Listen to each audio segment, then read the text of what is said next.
Next up it is a distinct pleasure to introduce our next speaker. Brittany Betham is a good friend of mine. We went to residency together, and she is the queen of scheduling. She can make anything work. Not really, but mostly. She's made beautiful schedules when others have failed many a times. And we recognize that when we asked you at the beginning of the day, what's your biggest anxiety, 9 out of 10 of you probably wrote the schedule.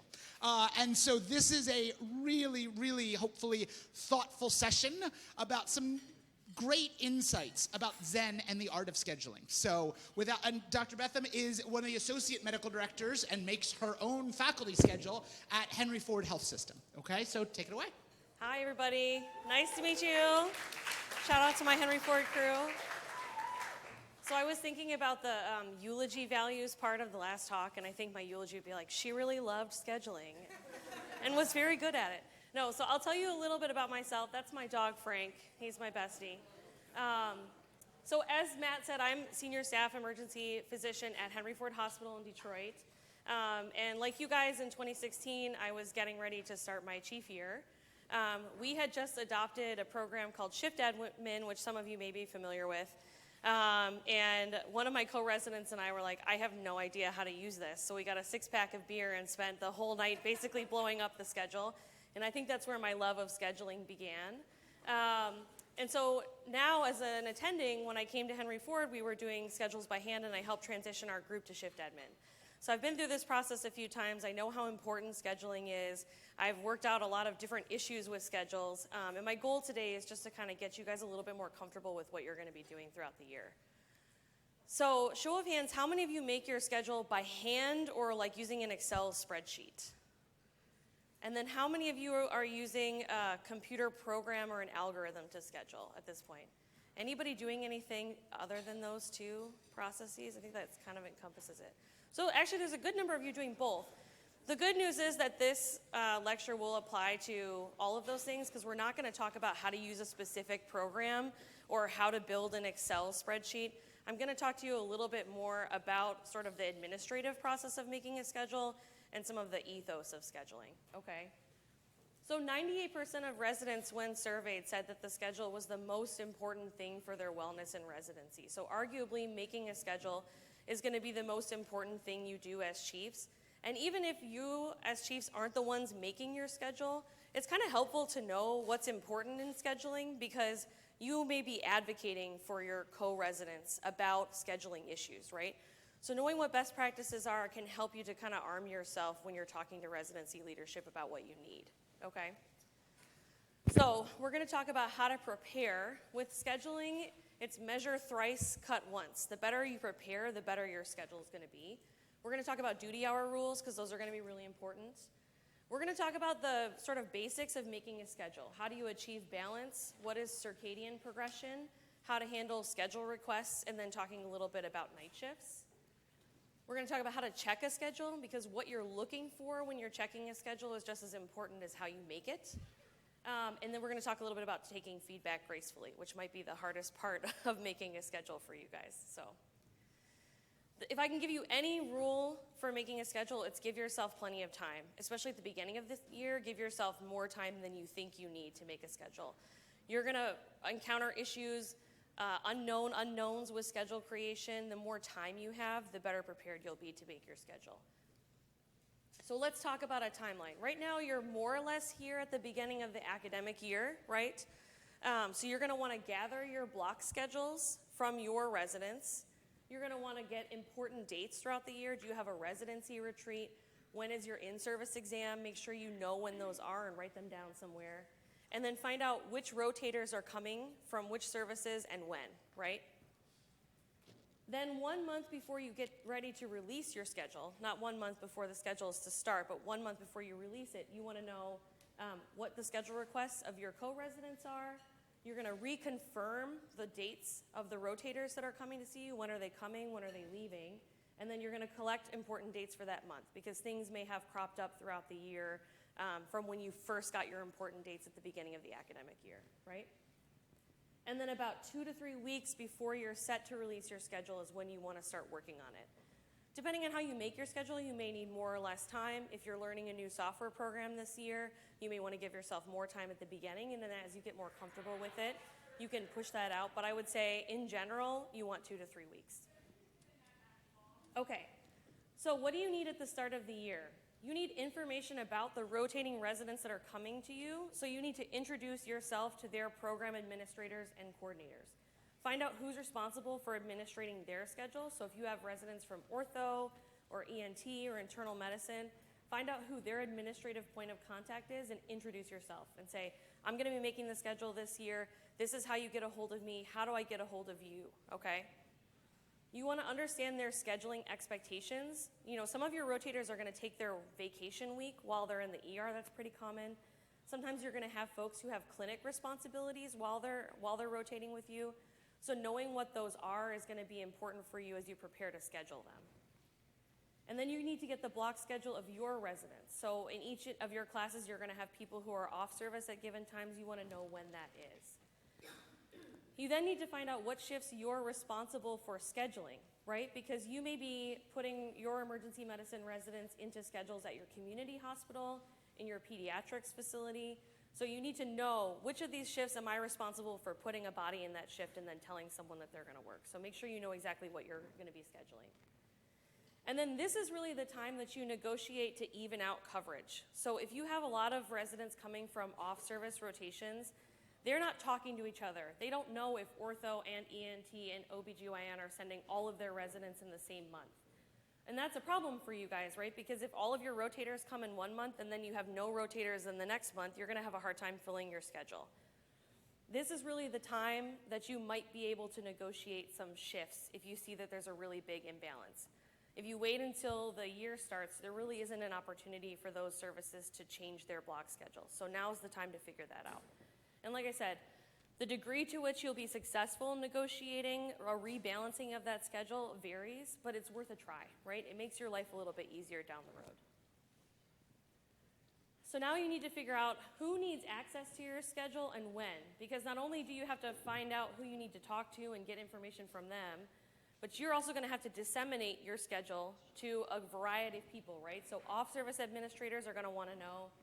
Administrators at your other clinical shops, does the medical director at your community site need your schedule? Do they need to know who's coming and when?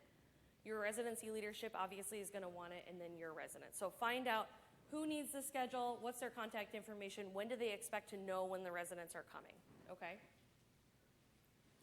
And then create a timeline for when you're going to start working on and releasing each schedule. More likely than not, there's probably a rough expectation from your residents as a whole about when they're going to know when they have to work, right? It's pretty typical that they get their schedule like 1 or 2 months in advance. So figure out what that timeline is, and then set out a calendar for yourself throughout the year so you know when you need to start working. And if you guys have questions at any time, just raise a hand. I'm happy to interrupt and take questions at any point, okay? So make sure you have a timeline. Okay, so this is all stuff at the beginning of the academic year. So you're prepared. You know who you're giving your schedule to, you know who to talk to if you have questions. Now let's say you're preparing for the first schedule that you're gonna make. So you're gonna reconfirm which rotating residents are coming to you and reconfirm their limitations. So before, at the beginning of the year, you know, okay, I'm gonna have 3 ENT residents in September. Now you're gonna reach out to their coordinator and say, who are they? What's their contact information? What are their expectations? Are they taking vacation and when? Get all that information up front. You want to get their contact info in case they don't, they oversleep or they forget a shift. You want to know how to get a hold of them. And then once you know who they are, introduce yourself. Say, I'm going to be making your schedule. Here's my contact information. What questions do you have? What are your expectations? That way they know who to contact about it, okay? And then you need to gather some information to make your schedule. And this is like the most crucial thing you're going to do, is getting this information, making sure it's accurate, and laying it out in a way that makes sense to you. So which residents are going to be in the ED? These are your residents, right? Some of them are going to be in the ICU. Some of them are going to be rotating with other services. So find out who's going to be with you this month. Who's on vacation and when, right? And then what is each resident coming from and going to? Because the ends of your schedule are going to be some of the hardest things to manage, right? Sometimes somebody is coming from a rotation where they're taking 30-hour call. If they just finished a 30-hour call, they shouldn't start in the emergency department at 7 a.m. the next day, right? That doesn't necessarily make sense. If they're coming off nights, they definitely can't start at 7 a.m. You need to know what they're coming from and then what they're going to go to afterwards. And then if you collect schedule requests, now is the time to do it, right? 1 month before your schedule, get your schedule requests in. You can do them earlier. Some people like to collect schedule requests throughout the year, and we'll talk about that, but at least a month before you want to start collecting them. Give people time. And then again, figure out what the important dates are going to be in that month for the residency, okay?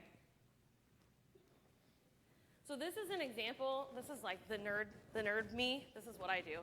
So this is my example schedule collection spreadsheet, right? So I have the name of the residents on the left, what they're coming from, when they're in the emergency department, and what they're going to go to afterwards. So I have a general idea about the flow of their schedule. And then I have the requests that they sent me, right? And then I have my notes. So August 24th, we had a female leadership forum, so I was trying to see if I could get some of our female residents available for that type of thing. The same thing you would do for like in-service exam, that kind of stuff. This is another example, same thing. What are they coming from? What are they doing? In this particular one, I split the department or the month in half, the block in half, because we sort of arranged our schedule where the first 2 weeks might be different than the second 2 weeks. What are they going to? Those are people's academic and personal requests, and then we had an intern welcome dinner and a residency leadership meeting, and so I put all those notes in there, okay? This is how I organize myself. Organize yourself in whatever way makes sense for you, but you want to have some sort of like central document of truth about who's coming and who's going, okay? All right, any questions about the administrative stuff, collecting information, organizing yourself, anything like that? This is just really important. If you don't think about these things up front, you're going to find yourself starting your schedule not knowing which rotators are coming or how to contact them. So this is really crucial stuff. Okay, duty hours are going to be the main thing that you have to be bound by. If you don't do anything else, you have to make a schedule that respects duty hours, right? So no shift can be longer than 12 hours. You can't spend more than 12 hours providing patient care in the emergency department in a stretch. And then time off after a shift has to be equal to the time you spent on the shift and at least 8 hours. So if you work 10-hour shifts, no resident can come back to work after a 10-hour shift before 10 additional hours has elapsed, okay? It's really good practice in residency, probably not to come back for at least 12 hours, but at a minimum, it has to be 8 or the length of the shift that came before, okay? You can't be scheduled for more than 60 hours of patient care in the ED per week, not average. I was talking to you guys about this yesterday. So it is actually not averaged. It's 60 hours per week, okay? And then you can't have more than 72 hours of patient care in a week. So what this might mean is if you have an internal medicine resident that's rotating with you and they have a clinic day, that counts towards their overall patient care in a week. So when you add that up with the ED shifts that you give them, it can't be more than 72, if that makes sense. So any type of other clinical care. And then you have to have a minimum of 1 day, which is defined as a 24-hour period in every 7 days, right? Now, technically speaking, that would be like the 24-hour period when you leave a night shift and then come back to a day shift the next day. That's the letter of the law. The spirit of the law is like a day, like a calendar day, right? But the letter of the law is 24 hours. And that can't be averaged over 4 weeks. So like if you know when you're on an ICU rotation, they might chunk all your days off at the same time. You can't do that in the emergency department. You have to have that 24 hours off within 7 days, not averaged. Moonlighting does count towards your duty hours, and it can't interfere with your educational responsibilities. This is going to be challenging because a lot of times your co-residents will be setting up their own moonlighting. So part of this is managing expectations with them, which is to say, like, you should never be moonlighting when you have a clinical shift. You should not be making schedule requests for moonlighting. And in addition, you have to make sure that whatever you're scheduling for moonlighting does not put you in violation of duty hours, okay? And then you have to have 4 days off from clinical and educational responsibilities averaged over 4 weeks. And where this becomes important are conference days, right? If somebody's days off are always the conference day, then they haven't really had a day off. So that's something you're going to want to pay attention to, okay? Any questions about duty hours?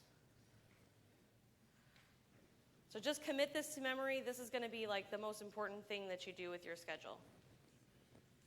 Okay, so now we're going to talk about making a schedule. And like I said, we're not going to talk about how to set up an Excel spreadsheet to make a schedule or use Shift Admin. We're just going to talk about what does it mean to make a schedule that works and looks good, right? So these are some best practices, and before I get into this, I will say, if this is different than what you do in your residency program, do not leave this talk and immediately go and change everything about the way you do the schedule, because I think your program director is probably going to have something to say about that. And you guys just learned about managing change, right? Changes to residency scheduling are challenging. You're never going to get consensus, but you should at least try. So this is stuff that I think are best practices, but I wouldn't necessarily like go and blow up your whole schedule afterwards. Something to talk about, okay? So in general, you want to keep the number and type of shift relatively even across residents in the same class. So how many of you guys have a shift on your schedule where you know you're going to get your butt kicked no matter what? Yeah, and there's probably a shift on your schedule where you're like, I know that this day is probably not going to hurt me too bad, right? You don't want to give one resident all the butt-kicking shifts and one resident all the chilling shifts in a month, right? That's not good for resident wellness, and it's also not good for education. So you want to keep that number and type of shift relatively even. We're going to talk about using circadian patterns because that's really important for wellness, okay? And then allowing residents to make schedule requests is a really good practice. Not everybody does it for a variety of reasons, depending on what's flexible, but it is something that residents say is important to them. Try to give every resident a weekend off, right? Most of us have friends, partners, kids that, you know, they don't work on a every day of the week schedule. So being able to be off when they're off is really important. And then if you can, giving one block of like 2 to 3 days in a row for somebody to just kind of like decompress and reset in a month is helpful. Okay, so some of you may be aware that there was an experiment that they did a while back where they put a guy in a cave just to see like what his actual sleep-wake cycle was. And it turns out that our sleep-wake cycle is about 25 hours long in total. So if you put yourself in total darkness and you just like went to bed whenever felt normal to you, you'd go to bed an hour later every day than you did the day before.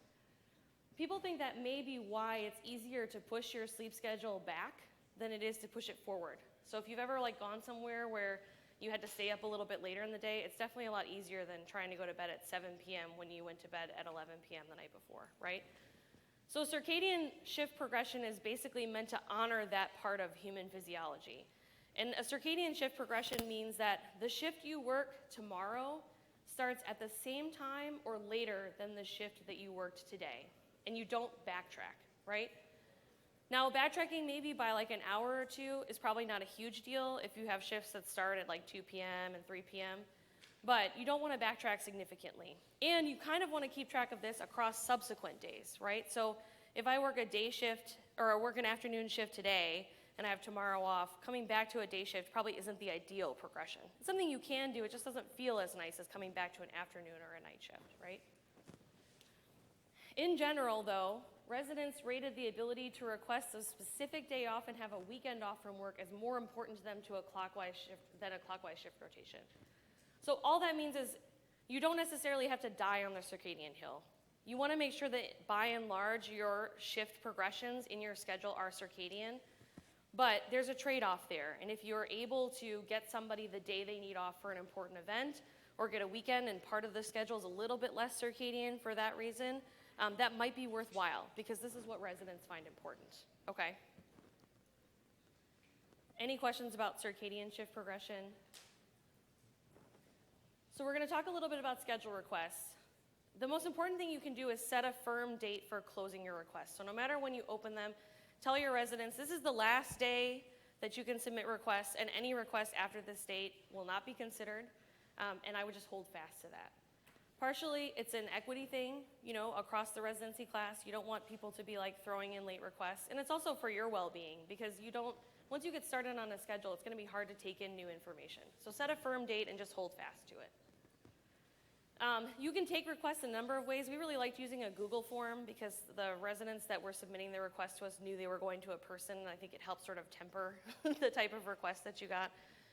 But some of your scheduling software programs will allow residents to put in their own requests, and that can lower your burden of work. So whatever makes sense to you. We found it helpful to distinguish between personal and academic requests because, as you know, when you get in your second, third, or fourth year of residency, you may find yourself with some research responsibilities or some academic responsibilities that you didn't have when you were an intern. So making sure that people have a little bit of flexibility in their schedule to accomplish those things can be good for resident development and wellness, right? So allowing people to distinguish between those two is helpful. And then remind your classmates at the beginning of the year, a request for a day off is a request to have somebody else work for you, right? We're not saying we don't want you to take requests, but we just want you to think about using them wisely. You know, what would I ask you to work for me for? And think about that before they make a schedule request.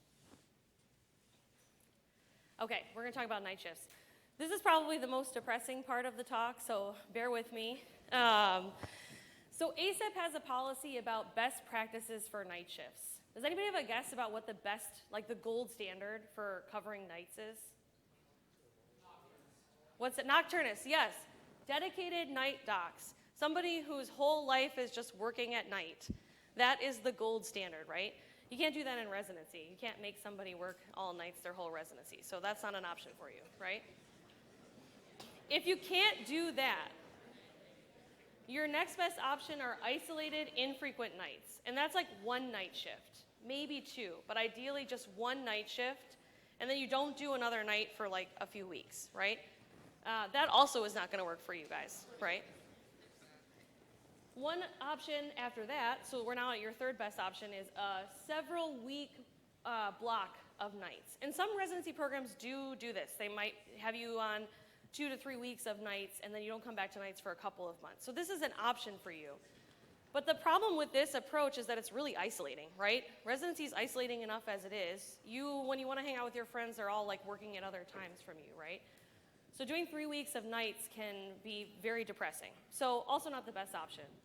The worst possible way to schedule your night shifts from a physiologic standpoint is to do 3 to 6 of them in a row, right? This is what is actually the worst for you from the way the human body works, but we're gonna talk a little bit about why in residency, from a temporary standpoint, this might be best, okay? So why doesn't this approach work to do dedicated nights? Well, you guys have a slightly higher overall shift burden than your attendings do, most likely. You're probably working more shifts. And you also work more night shifts than they do. Most residents are probably working 6 to 8 night shifts in a month, right? So long stretches of nights, if you try to block them all together, are gonna make you feel socially isolated. And residents generally prefer a strategy that both limits the number of times they have to switch back and forth between nights and days, but also avoids prolonged periods of social isolation, right? So essentially where that leaves us is that isolated night shifts are impractical. If you tried to spread your 6 to 8 night shifts out one at a time throughout your month, you would literally be like night, day, night, day, night, day. You can't do that.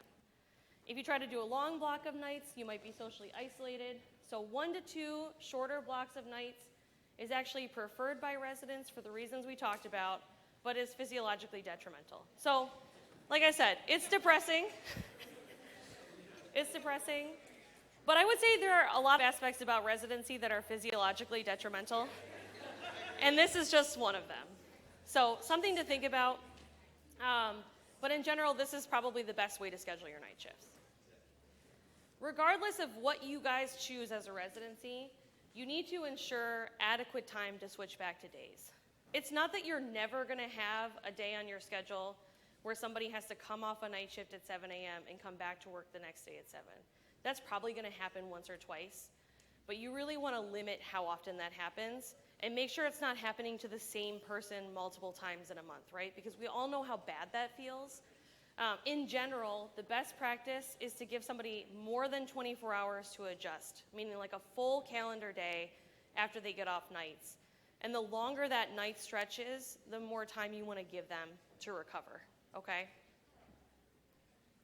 Okay, so we've talked about kind of circadian progression, shift patterns, night shifts.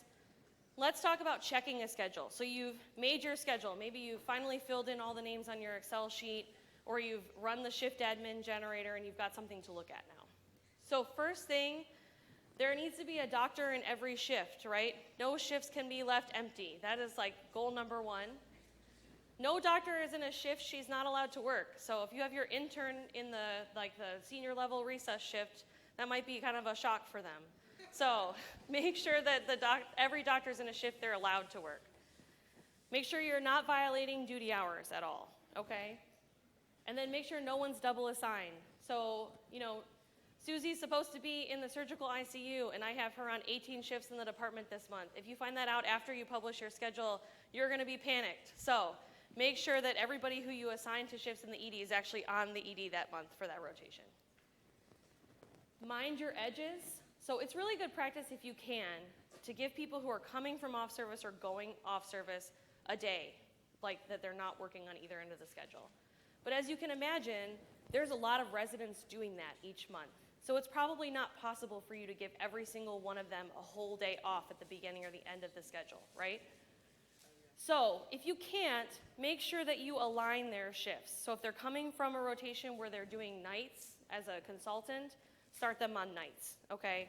Or if they're, if they're going to days, don't end them on a night shift in your department. So just make sure that you're aligning them, okay? Your next step is to make sure, so once that's all settled, you got all the shifts filled, everybody's in a shift they're allowed to work, there's no duty hours violations, you want to ensure that the educational objectives are met. So are the different types of shifts balanced? Do people have the same number of pediatric shifts, low versus high acuity, community versus academic? Again, make sure that everybody is getting a relatively even experience. And that overall workload is distributed between residents in the same class. You guys all know, and some of you are probably guilty of this, of people in your residency who they get their schedule and then they count all the shifts that they have, or they add up all the hours, and then they count and add up the hours of everyone else in the class, and then they just torture themselves with imbalances, right? Well, those people are also going to torture you. So it's important to try to keep it as even as you can to minimize that, right?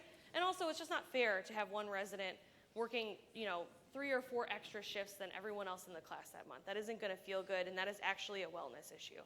So try to keep this as even as you can. Next, look at the pattern of shifts for each individual resident. So once I was done with all that, I would go through each person's schedule, and I would imagine that I was working it. And I would think, how does this feel to me? Where are the spots in this schedule that I think this is going to be really hard to work, or I would be really stressed, or I'd be really tired? And then I would make adjustments where I could see them to improve wellness. Maybe I can make a trade to give that person just one more additional day off there and tighten up their schedule in another part, okay? Here are some of the things that are going to be some of the biggest pain points that you might hear from residents about your schedule. Absolute workload or imbalances in workload. Working too much or working way more than their classmates, okay? Shift distribution, that same thing we were talking about before. Am I always in the butt-kicking shift, right? If I'm always in a swing shifts are kind of ignored a little bit, right? But if you're working a swing shift, you can't go out to dinner with your friends, you can't watch primetime TV, you're just like not at home when other people are at home. So swing shifts are something to pay attention to. That's the kind of stuff that can creep up on you and make life a little bit hard. Denying schedule requests. If you find you're denying a lot of schedule requests, you might need to actually pare back the number that you're allowing people to make, because denying them is going to be a pain point. That post-nights transition day off doesn't really count as a day off, so be mindful of the number of days where that person is only getting that 24-hour period. And same thing for that grand rounds day off, right? Coming to grand rounds on your day off means you're not really off. So you don't want somebody to have only that grand rounds day off on their schedule. Weekends, the number of weekend shifts you work, having a full weekend off is going to be important. And then holidays, make sure that you have a sort of an equitable or at least mutually understood plan for how holidays are handled. Long strings back to back with only one day off in between are also tricky, right? Doing 6 shifts and then having a day off and then doing 6 more shifts, it's not a duty hours violation, but it sucks, right? So to the extent that you can try to break that stuff up, that's helpful. So I just put an example schedule up here. Can anybody shout out to me something that they think might be a pain point on this schedule? Is each row a person? Nope, this is just one person's schedule in a 4-week block. Yeah, swings, exactly right. There's only 3 day shifts on this whole schedule. It's mostly swings. Yep. 1-day transition. And then 1-day transitions, yeah. So these 2 1-day transitions, this one's probably not as bad, right? The swing into the day shift, but that night into day shift is gonna be tricky, and having 2 of those on your schedule is gonna be stressful and probably very tiring for this person. So yeah, very good. You guys pointed out all the things I put in this. So this is the kind of pattern recognition you're gonna wanna develop while you're making your schedule, and you're gonna wanna walk through it in your mind and say, hey, actually, I don't wanna work all these swings, so I shouldn't make this person work all these swings, right? Okay. Once you've made your schedule, check it twice. Apathy will set in. You'll be looking at your schedule for 6 hours in a row, and you're like, man, if I could just make this trade, it would make this person's life better, but I do not care anymore. That's when you get up, turn off your computer, walk away, come back tomorrow. You'll see things fresh. You'll see opportunities where you didn't see them before, and you'll give every resident in the class some honest thought about making their schedule better. Have at least one of your co-chiefs double check your work.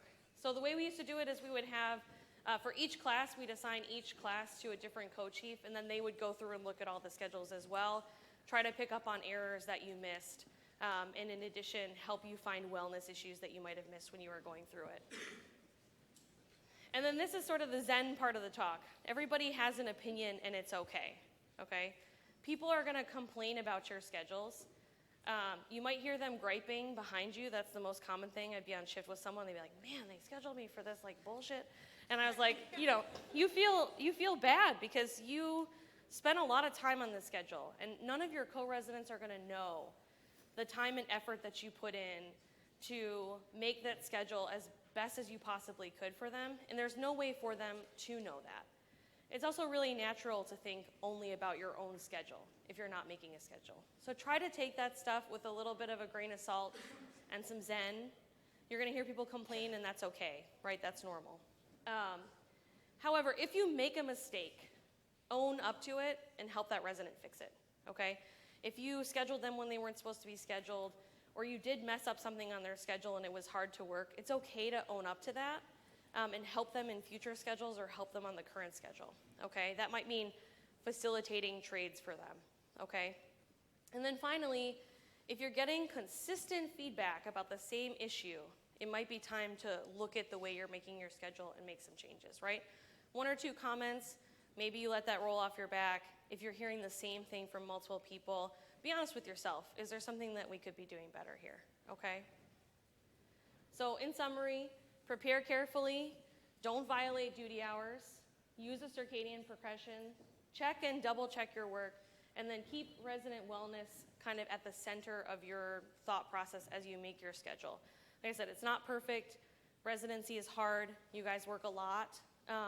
But you really have an opportunity to make these schedules something livable for your classmates throughout the year. So that's really your goal here, okay? Thank you very much.